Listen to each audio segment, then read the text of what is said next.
Well, hey, this is Eddie McCain with ABC American History, and you are looking at the Midway, Georgia Congregational Church. This is actually, and I believe I'm correct, the second oldest church in the state of Georgia. And I am across the street from the church right now because this was really the only place I could go where I could show you what the entire church looks like, because there's some beautiful trees in the yard and I couldn't get a good shot from in front of the church. But what I want to do now, I want to walk across the highway as soon as it's safe from all this traffic, and we're going to look at a couple of historical markers about the church, and then we're going to go up close next to the church and look at a few things. So the camera's probably going to be shaking a lot because I need to run across this highway. And there's nothing coming, so I'm running across the highway. Okay, I'm gonna walk over here.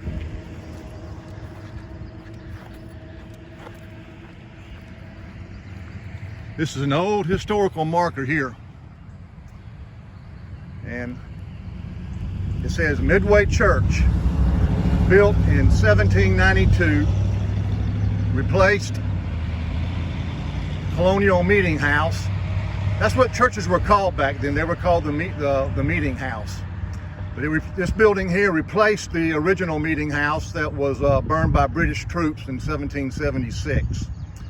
And then during the war between the states, part of Sherman's cavalry camped here. This was in 1864. And this is probably only one of very few buildings in this area that was not burnt to the ground. Most everything that the Union Army touched back then on the Sherman's marched from Atlanta to the sea, which we are at the sea, was destroyed. That's a beautiful tree, isn't it? All that Spanish moss. Well, there's some neat things about this church I wanted to, I say neat, I mean they're historical. And just wanted to point them out to you.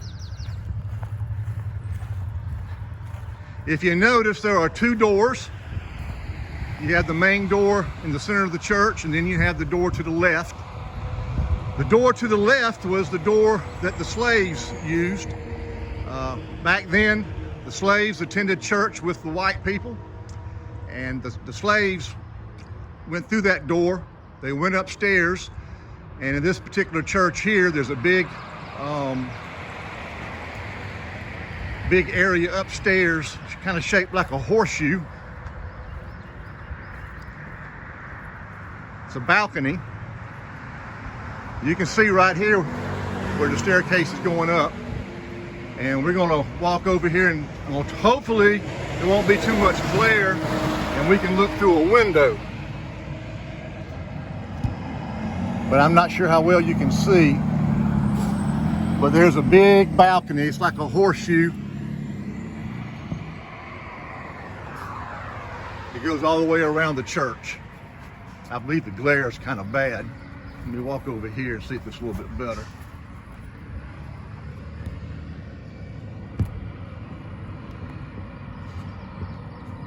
I'm not sure if you can see well or not. But anyway, the slaves went to church with the white people, and they sat in the balcony. One more interesting thing here too, hopefully you can see this. If you notice, these are what they call box pews. The pews have doors with latches on them. They weren't open like they are today. And I was curious about that. And one of the reasons that they had box pews was because these churches were not heated. And during the winter time, it could get real cold. And so let me walk back over here. Often what people would do was when they would come to church, that the families all sat together for one thing. They weren't dispersed apart. And usually families pretty well had their own box pew. But during the winter time, they would bring a bucket that would have like hot coals in it, hot rocks that they'd heated up in the fireplace before they left home. and they would bring that with them and set it there inside the box pew with them, and it would help keep them warm. And it reminded me of stories I used to hear my mom and daddy talking about. They grew up during the Depression. Did not have, of course, back then in the 1930s and 1940s, they didn't have heat in the homes. They just had fireplaces. And I've heard my parents talk about how they would heat a brick or a big rock in the fireplace, and then at night, before they went to bed, they would wrap a towel around it and put it in bed with them under the covers. And that's how they stayed warm. Well, I guess it's the same principle here with when you went to church. Back in those days, 1700's, you had to be creative like that to stay warm. But anyway, that's trying to give you a visual of the church. There's a marker on the church over here, historical marker, that I'd like for you to look at.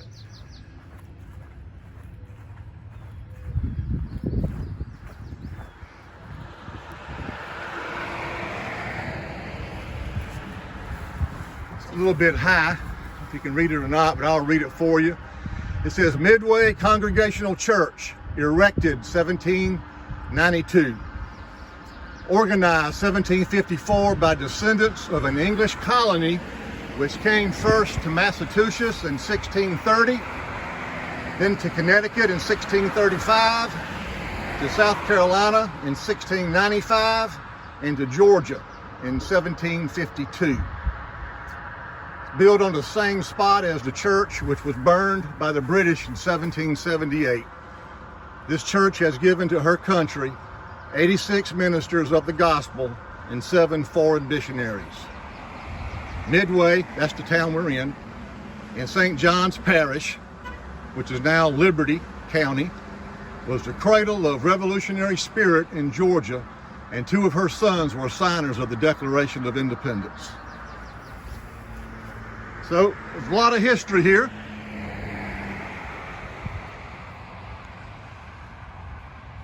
And I'm glad that this church building has survived. Anyway, I hope you enjoy this little bit of history about the second oldest church in the state of Georgia, this Congregational Church. And I hope you have a good day.